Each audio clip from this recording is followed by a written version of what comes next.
Meta directing groups. For example हम benzoic acid लेते हैं.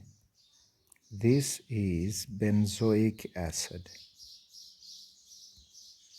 और इसकी हम नाइट्रेशन करते हैं ताकि हमें नाइट्रोबेंजोइक एसिड मिले. Nitrobenzoic acid. तो ये हुआ benzoic acid, a carboxylic group bonded to benzene. ये बेंजीन रिंग. नाइट्रेशन के लिए इसको HNO3 in the presence of H2SO4 और टेम्परेचर. तो हमें जो प्रोडक्ट मिलेगा वो हो जाएगा Meta nitrobenzoic acid only. This is Meta nitrobenzoic acid. तो इस रिएक्शन में हमें कोई आर्थो नाइट्रोबेंजोइक एसिड या फिर पैरा नाइट्रोबेंजोइक एसिड नहीं मिलेगा. तो no ortho para isomers are formed. ठीक. तो इस वजह से जो कार्बोक्सिलिक ग्रुप हुआ ये हुआ ortho para. This carboxylic group is meta directing group.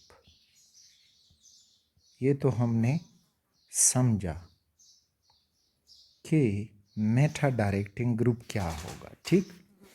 अब हम कैसे पहचानेंगे कि कौन जो है वो मेटा डायरेक्टिंग ग्रुप होगा. तो याद रखें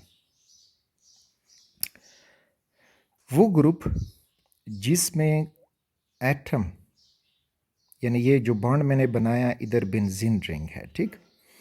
इसमें बेंजीन रिंग के साथ जो एटम अटैच होगा उसने further double bond triple bond बनाया हो like this carboxylic acid group. तो इस किस्म के इधर मैं बेंजीन रिंग बना के देता हूँ.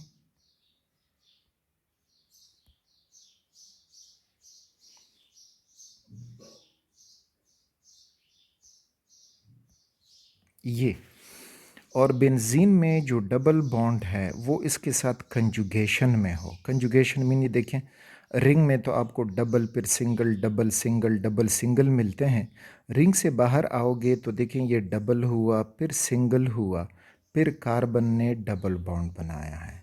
तो इस किस्म का ग्रुप अगर बेंजीन रिंग से अटैच हो जाए तो ये होंगे मेटा डायरेक्टिंग ग्रुप्स. तो कार्बोक्सिलिक ग्रुप हुआ. इसी तरह अगर आप एल्डिहाइड ग्रुप को ले लें तो ये भी इस फॉर्म में ये एल्डिहाइड फंक्शनल ग्रुप है. तो ये भी हुआ मेटा डायरेक्टिंग ग्रुप.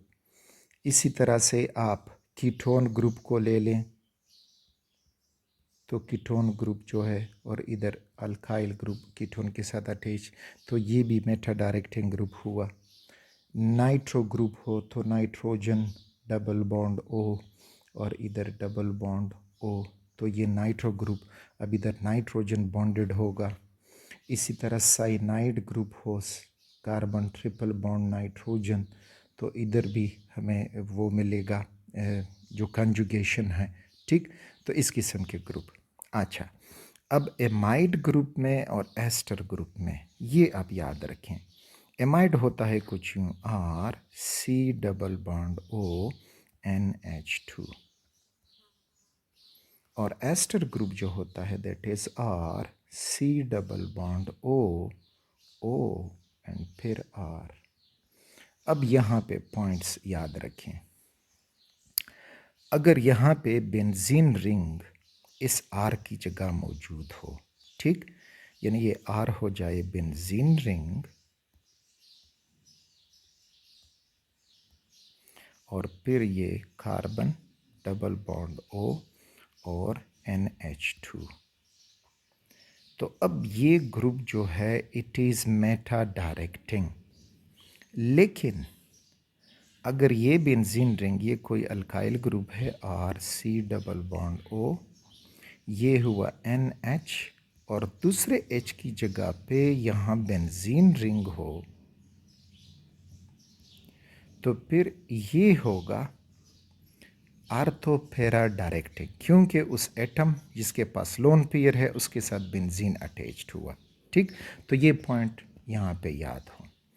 इस कंडीशन में तो होगा मेटा डायरेक्टिंग, और इस तरह से बॉन्डिंग सिचुएशन हो तो फिर होगा आर्थोपेरा डायरेक्टिंग। Same is here. अगर हम बेंजीन रिंग को इधर अटैच कर दें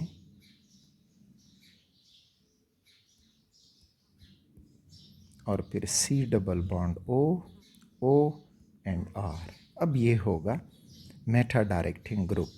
लेकिन अगर बेंजीन रिंग इस R की जगह पे आ जाए, R C double bond O और फिर इधर बेंजीन रिंग आ जाए, तो अब ये होगा आर्थोपेरा डायरेक्टिंग। तो इन दो ग्रुप्स में आपने ये चीज़ें समझनी है। अब आर्थोपेरा क्यों होगा? Because there are lone pair with the atom attach to benzene, तो इस वजह से अब ये आर्थोपेरा डायरेक्टिंग होगा।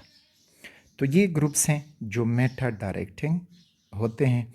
अब ये मेटा डायरेक्टिंग क्यों है, आगे रीज़न समझेंगे। जिस तरह हमने आर्थोपेरा में रीज़न समझा, अब तक ये आपके पास याद हों कि these groups are meta directing groups।